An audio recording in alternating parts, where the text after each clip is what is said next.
So, I know you were third at an international competition recently, and I know some of the other guys there. There are some of the top competition climbers that probably have trained pretty hard. And what I heard about you, you've been mostly building on your house to get ready for this comp. Yeah, I didn't climb for like 2 months before the competition. I was just, mixing cement in my house, and so it was weird. I had to build my house because winter was coming. But yeah, so like for me, like competitions, like I don't take them so seriously, and I mean for me that's always been like my recipe for climbing hard. Is just to try to like not take it so seriously and just have fun with it. And I think when you go really prepared for something and you're like, okay, I've been training for for 3 months for this event, and I'm in the best shape of my life, and that kind of puts a lot of pressure on me.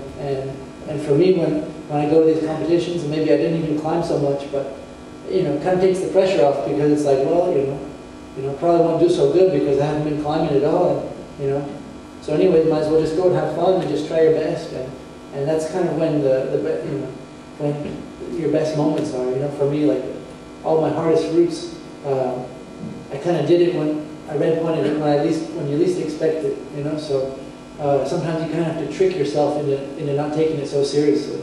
It gets really frustrating to fall off, and you want it so bad that can actually hinder you from actually climbing it, because you're thinking about getting to the top and not really enjoying the process. So I think just trying to enjoy the process and not really take it so seriously. So oftentimes, I'd be kind of not feeling so good some days, and just be like, well, I'll just give it a go for the fun of it, just to remember the moves, and maybe that'll be the day that you actually send the route. So just to kind of like just not take it so seriously. That's kind of the best strategy I have. Well, we're all glad to hear that, because we're not that serious around here in Gothenburg that time. So mixed cement. But still, I really see you as mostly as an outdoor climber, but competition climbing is still a sort of a natural ingredient in your life from time to time. Yeah, for me, I really enjoy the competitions. I can never really get psyched about competition. It's like I think about I gotta go travel, go all the way over to this place and go climb on some artificial wall. But then whenever I go there, I always have a lot of fun. It's really cool to be in that situation where you really have to like focus and just kind of have one chance and give it all that you have in that one moment. And for me, it's fun.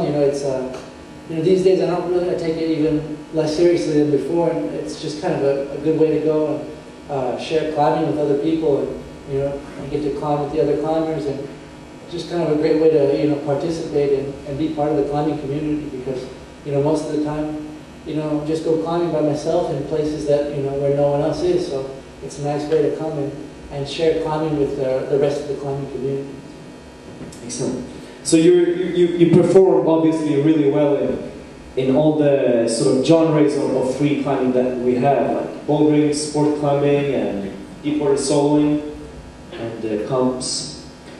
Do you have any ideas of taking it to the next level in traditional climbing or big wall climbing or anything like that? Do you have any dreams? I'd love to do some more big wall stuff. It's just like I think you have to really if you want to be good at anything, I think you really have to give 100% of your energy to that one thing. Right now I kind of have this really kind of clear direction where I want to take climbing from.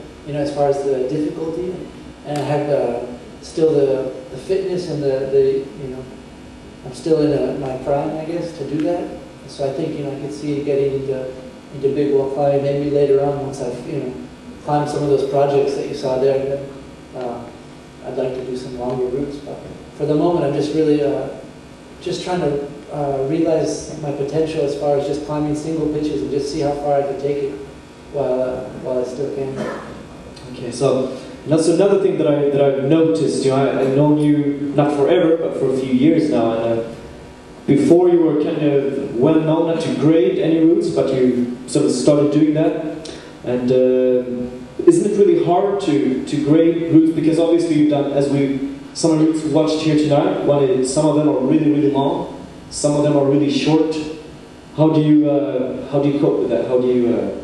well, you know, like I was showing you the picture of Panther Beach, and for me that's just like the essence of climbing. For me is just going there and climbing some piece of rock where you have no idea, no intention of accomplishing something, you know, for any other reason than just the pure joy of climbing. And you know, but at the same time, you know, when you're climbing these different routes, you know, there's obviously a difference between, you know, a 9A plus and a 7A plus. So, I mean, in the past, I saw that there was way too much attention being put on the numbers, and I just really liked that feeling of going to the beach and just climbing with my friends and just that kind of feeling. And I just wanted to kind of try to bring that to mainstream climbing a little bit.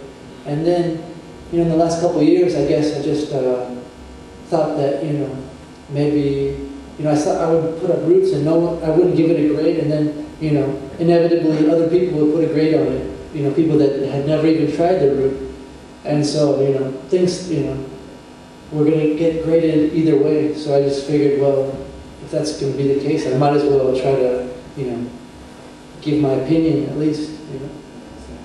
But you're kind of we can say you're kind of a visionary in climbing, at least the way I see it.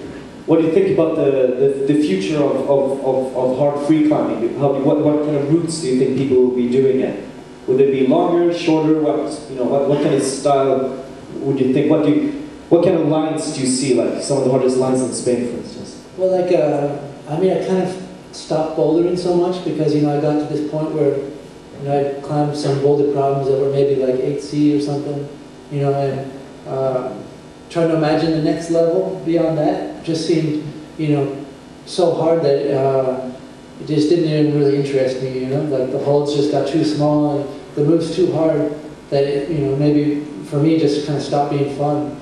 And yeah, I was happy with that difficulty level was, you know, plenty hard.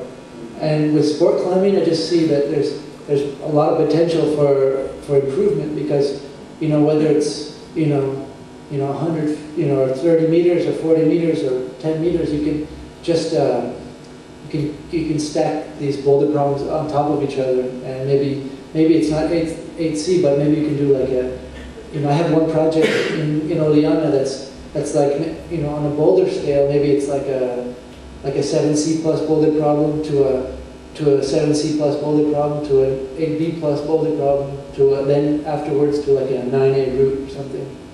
So I think that's probably a pretty hard route. Probably. I wouldn't even say probably. I would say prodigy.